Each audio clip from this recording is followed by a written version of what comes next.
car model, so how Hyundai started, right, is it used to be a manufacturing plant for other car brands. So like they would assemble cars but for European brands, American brands, but back then Korea didn't have its own brand. So this Hyundai Pony really is very significant to the Koreans because this is part of their legacy. Their great-grandfather, their grandfather all drove a pony, and it's various different types of models that they have. There's even a pony pickup and stuff, right? And this one, being the antique vintage model that it is, was bought back from a previous owner, and then they refurbished it and also painted it in Hyundai's signature classic blue. So it was on display all over the world, and then finally ended up here on display at our innovation center. But we don't know how long more it's going to stay here lah. This is they rotate it out every now and then. Also need to touch up because it's very old.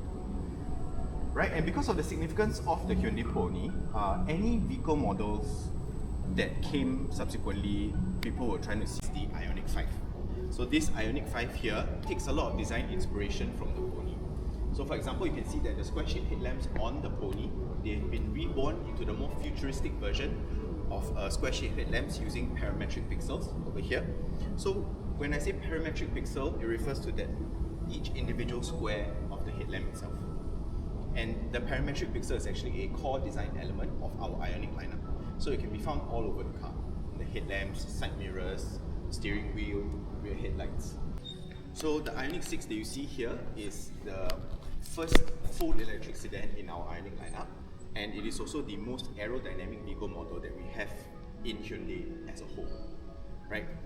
It won the same awards as the IONIQ 5, but for the year after. So this is 2022 award sweeping winner, and then this one is the 2023 winner for the same awards: car of the year, electric car of the year, and car design of the year. But this one is a bit more special because if you take a look at the decal on the car, you realize that this one quite unique, right? So this decal was actually created by a year 1 LaSalle student. Her name is Marina, and together with local artist Tobiato. So Marina is actually the winner of our first decal design competition. So because of that, then her decal gets to be on display at our innovation center for the FIFA World Cup 2026, which also means that Hyundai will be in charge of all transport operations for the tournament. And not only that, Hyundai is also the first official partner to introduce robotics to FIFA World Cup. Meaning that during the World Cup itself, you will get to see our Boston Dynamics robot called Atlas gracing the field together with our global ambassadors on ongoing Instagram campaign where you can take part in and stand a chance to win Hyundai exclusive FIFA World Cup merch, which is inside here. You cannot get anywhere else except for here. Right, so if you want to, you can scan this QR code and then hopefully you win. Over here we have crystal green letters, and then over on the other table we have Swiss chart. Okay, you can decide which one you want to bring home. How I would describe it is this is easy mode harvesting, and then for those who had lunch or a very substantial lunch or a very strong day, you can try harvesting Swiss chart. Because Swiss chart has very long, very deep roots, so you want to get it. Alright? It's an agri-tech company that specializes in controlled environment agriculture. So they are always working with indoor smart farms, which means that they can control every aspect of the farm, right? The farm that you see over here is 5 meters tall, and we have 5 robotic arms that automate everything from seeding all the way to harvesting. And for visitor experiences, we have 3 different zones. There's the seeding zone, the growing zone, and lastly the harvesting zone, which we'll be doing later on. Right, for now let's start off with the one above is Swiss chart. And diagonally opposite, you can see we have crystal green letters below and mini red romaine letters above. And this, over here, you get to see all 5 robotic arms that I mentioned earlier. So it's 1, 2, 3, as well as our 2 seeding robots. But this one is the most, I would say, significant one. It's our largest and our busiest robot that we have in our smart farm. So the robot takes a while to warm up, and then after that it will start. Okay. So after you select, so the seeding robot will actually pick the up the seed using air suction. Oh, Yeah. okay. But he's doing it so carefully and slowly. Oh, yeah. So it places the seed into the seeding tray over here. So each tray corresponds to one of the varieties that I mentioned earlier. So for now, it is programmed to be a bit slow, but otherwise it'll be fast, right? Yes. How fast is fast? I'm not too sure. So I've never seen it in action. So Oh, okay. vegetable is one growing tower. And in the farm here, we have a total of 568 growing towers. Each tower holds 8 to 10 crops depending on the variety. So for the larger crops such as Swiss chard and mustard, we only put 8 to prevent overcrowding. But for lettuce, because it doesn't get very big, so we can comfortably put 10. Over here, you get to see the transplanting robot at work. I wouldn't say that this is the optimal speed because they slow down the robot so that visitors know what is going on. Yeah, so this is not actually the top speed of the robot, or ideally how fast they would want it to be done. Yeah. Okay, so now let's move on to the growing zone. Tiny compared to it. I don't think the seeding robot will be able to pick it up. So that's why sometimes we need to put the different seeds and because it's coated in a clay and ash pellet, and we use a hydroponics cultivation method. The clay and ash pellet actually dissolves. So now it means inside out. And then we have our latest addition to the growing zone, which is these 3 microscope stations. It's usually eaten raw because ice plant wilts. Yeah. Okay, so this is also one of those zones that we have here that you can explore outside of the platform. Oh no, nothing here. So the aim here is not profitability. Everything that we do here, this farm itself is actually a prototype to show to the government, I guess, a bit as it's a bit of a proposal, and it is more to offer a glimpse into what the future of agriculture in Singapore could be. So whatever vegetables we have here, especially the ones here in the ground floor, is only kept for the harvesting experience. And then any vegetables that we don't use is donated every Monday to food banks. Alright, let's move on to the harvesting zone.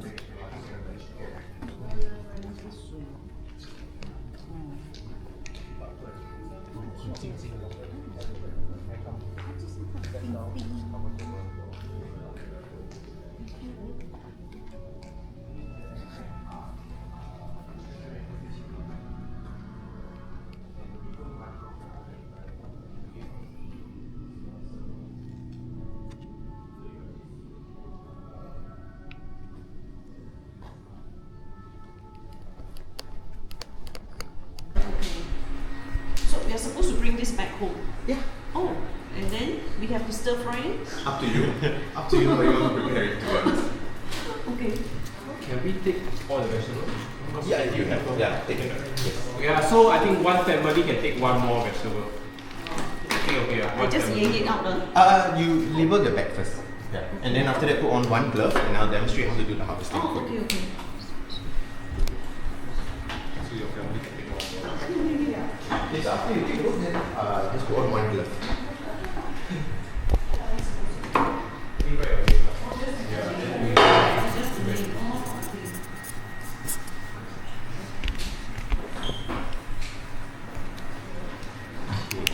Everyone done here?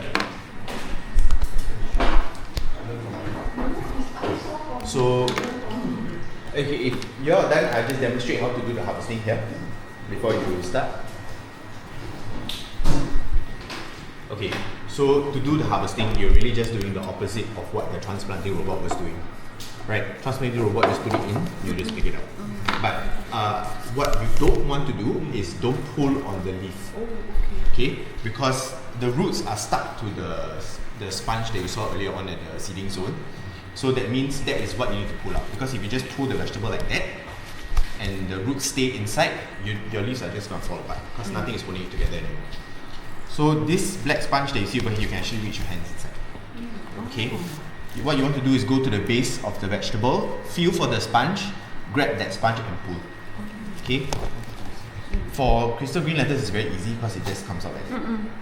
Okay. So after you've harvested it already, wrap it up in this paper first before you put it into the bag. Okay. So for crystal green lettuce, please go right ahead. I have a demo piece, so you can have it. Okay. Swiss chard is a bit tricky because of the way it goes this way. Even now that Macam ni tu family kan dah. So what? Nanti tu lagi ni.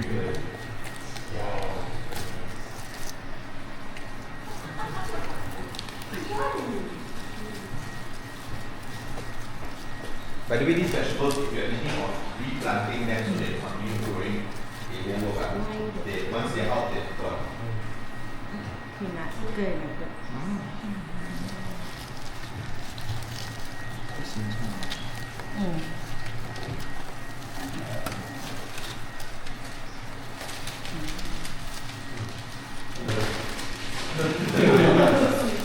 It's only called Swiss chard because the person who discovered it is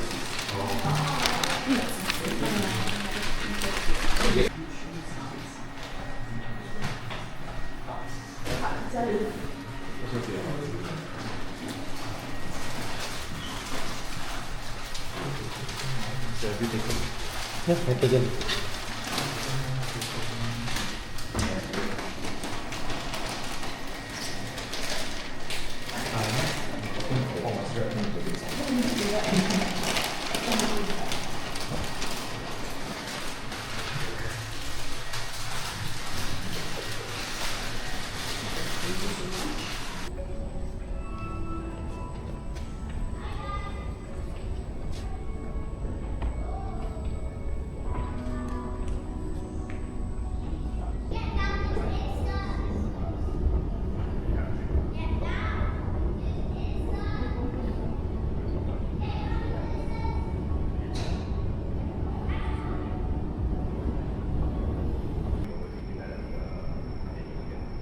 now features a seasonal Korean menu that is also now available for set. Right, Naho is a reservation, so you can actually get a reservation. He gets very angry and so if you can yes, because 4-course menu for this is the restaurant 2.5 hours at a time. So chances are once it's fixed, that's it. And it's stuff.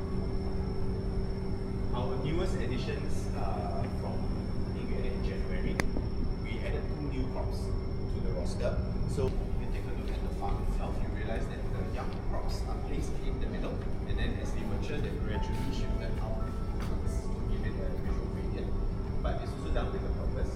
So over on that side is because that's where people walk. So we want the farm to look like it's full. Right, so once again for aesthetic purposes. But over on the other side is because it's the closest to the harvesting room, which is this glass room that you see inside there.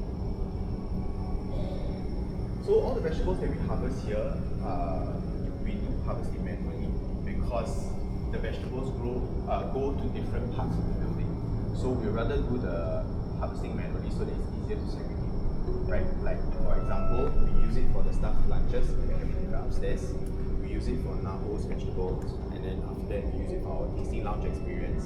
And lastly, any excess is donated to Bank Singapore.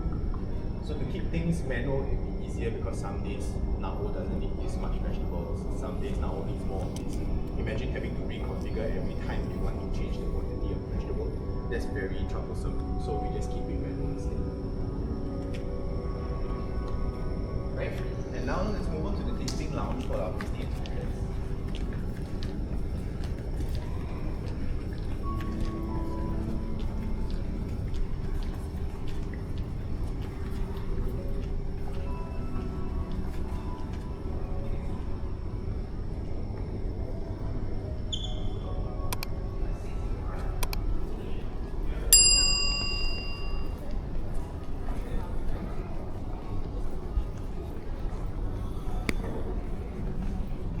So welcome to the tasting lounge. So in the tasting lounge, we prepare 4 different types of vegetables that we harvest in the morning itself, right? And we'll be trying the vegetables from left to right in order of mildest flavor to most intense flavor. Okay, what we have prepared for you today is crystal green lettuce, ice plant, sorrel, and mustard. Okay, before we start, does anyone have any allergies to these vegetables? If you don't like to eat vegetable, not allergy, I say first. Huh? Okay, right. In front of you, you see a tasting menu. Okay, you can open it up and you'll get to see all 11 crops that we grow, as well as the different flavor profiles. Okay, this is very nice. You can take a photo, but please do not bring it home. We have a limited quantity of this. Okay. And we also have jugs of water provided. If you want to cleanse your palate after each vegetable, you can do so. Actually, let's just pour everyone a cup of water.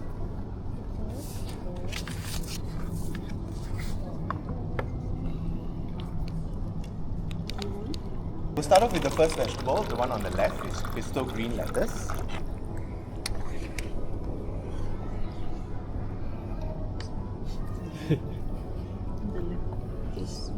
Very standard, right? Very normal. Very normal vegetable. But I would say because it was harvested fresh this morning, also because we grow it hydroponically, our crystal green lettuce is more crisp, right? And it's still, there's no better word for this, but it's moist, right? Let's move on to my favorite vegetable, the second one. This is ice plant. So earlier on, we saw the ice plant at the growing zone, right? If you've tried this before, you'll know. Yeah. I know. Anyone else tried ice plant before? No. Before now? Okay. Good. Oh, it's salty, huh? Yes. Where does the salt from that? Okay, so ice plant in the wild is usually found in salt deserts or coastal settlements. So the water that it takes in is salt water. So ice plant is supposed to be salty. So in order to replicate that flavor, ice plant is the only one with a separate water tank where we add salt. Oh, no wonder. Yeah, but ice plant is actually used as an appetizer in omakases.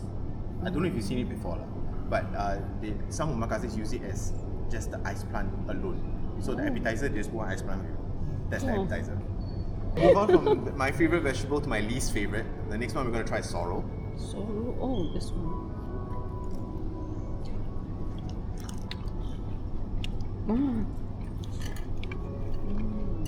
This is an acquired taste, I would say. So sorrel comes from an old French word meaning sour. No wonder. Yeah. So that explains a lot. Sorrel actually has this citrusy scent going on, and it is also used as a substitute for lemon juice and lime in more creamy, rich dishes to cut through that gelat flavor. Right? The only time I've seen it outside, as though like it's a fake thing and I've never seen it before, but it's real. I've seen it in tender best. They use it in their carbonara. Yeah. So it was like, oh, I know this vegetable, but it was just, I don't like it lah. But people have compared it to grape skin, right? The texture and the flavor is very similar to grape skin, which is also the worst part of the grape, I would say. Okay, let's move on to the last vegetable. Okay, for those of you who don't like spicy one, please just take a small bite. Very first, huh? Which one? This mustard. You not tried mustard before?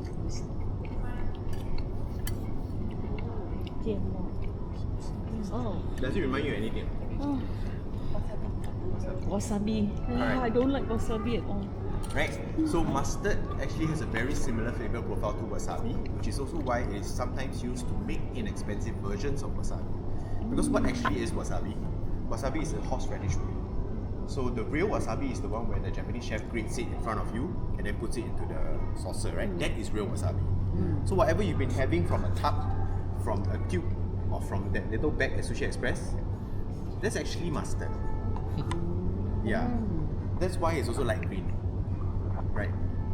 So what Singaporeans have mostly been having is actually mustard paste, disguised as wasabi. Right. So that concludes the tasting lounge experience. Our next zone we're going to head to is the factory VR tour, and we're going to take a look at how the cars are assembled. Okay, you can finish up your water and then we'll head on over to factory VR. So this is the IONIQ 5 RoboTaxi that we assemble in our smart factory and export to the United States. So this is the only product coming out of the smart factory that goes overseas. The RoboTaxi is currently used in Las Vegas, and I believe there's at least 100 fleets operating under Uber. Yeah, that's why this is a left-hand drive. But this one is quite special. This is our first RoboTaxi, and it was signed by our then Deputy Prime Minister Lawrence Wong during his when he came for our grand opening ceremony. So after he signed this one, then he became Prime Minister. Yeah. So a lot of people come here to so a bit, then after that, and you can take a photo, touch a bit, then we head on to VR. So this we can call it. Yes, but we It's not used in Singapore. LTA have not put it. Yeah. Because we have one on the trial run in Hong Kong. Yeah, I've heard of that. But LTA still hasn't really approved the use of autonomous It's still vehicles. on the Yeah. trial. Okay, now shall we?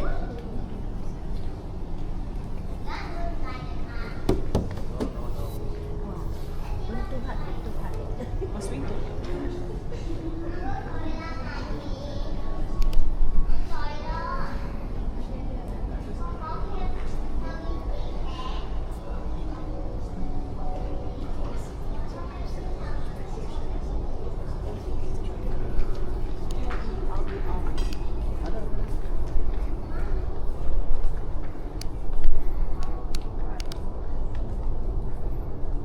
Okay, this is known as DICE, D-I-C-E, which stands for Digital Curated Experience. So DICE is the world's only prototype, and it is supposed to be Hyundai's vision of what the future of personal transportation looks like. So ideally, if Hyundai ever creates its own forest city kind of situation, everybody's car will probably be replaced with a DICE. It's very idealistic, which is also why it is still the world's only prototype. So this particular one was on display at the Consumer Electronics Show in Shanghai last year before ending up here in our innovation center. You realize that there's no steering wheel. So how DICE is supposed to operate according to this trailer over here, it's supposed to sync with your phone. It reads your schedule and it checks traffic conditions to see what is the optimal way for you to go to.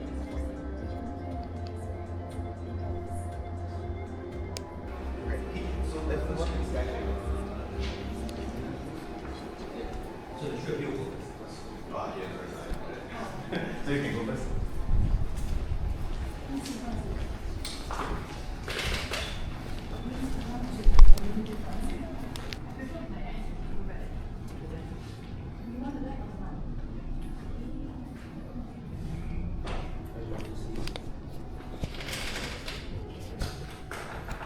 You know the incline level. 36.82 degrees. Oh, yeah. So this is where they actually do the testing. So usually on weekdays, in between tours, when there's no tours ongoing on the Skytrack, then that's when the technicians will start bringing up vehicles to test. Is every vehicle tested? I think so. I think that's right. So they'll go 5 rounds on the Skytrack, and then they'll brake on the slope. That's suspension and brakes. Yeah.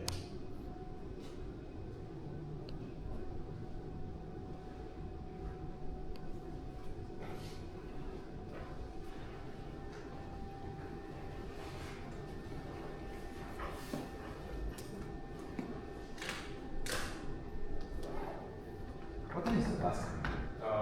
4:40. Yeah. This will be the last experience. Okay. Then maybe they can have some time downstairs to just walk around and do the FIFA. The FIFA one, I mean, can try that. Not a football person.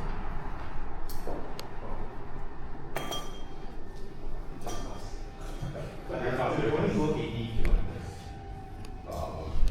Yeah.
Alright, sit tight and get ready.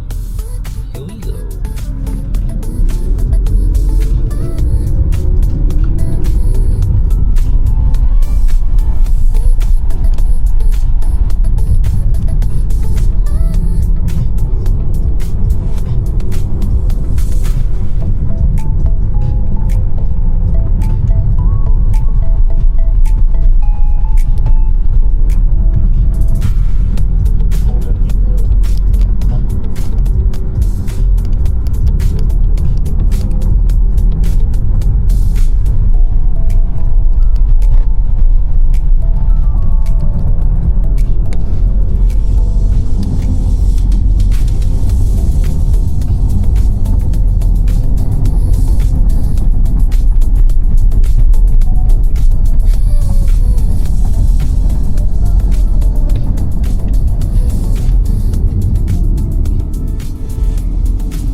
Yes, you're gonna feel the downforce.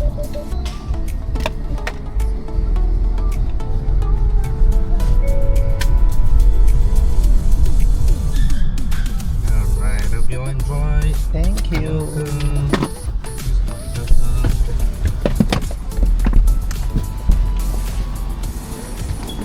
Is it better behind? Yes, the first one is like that false, huh? Yeah, the downward force. Smell of it.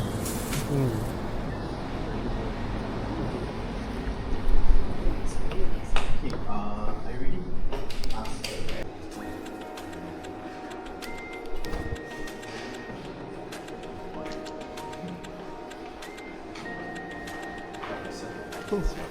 Thank you.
You know it's a robot?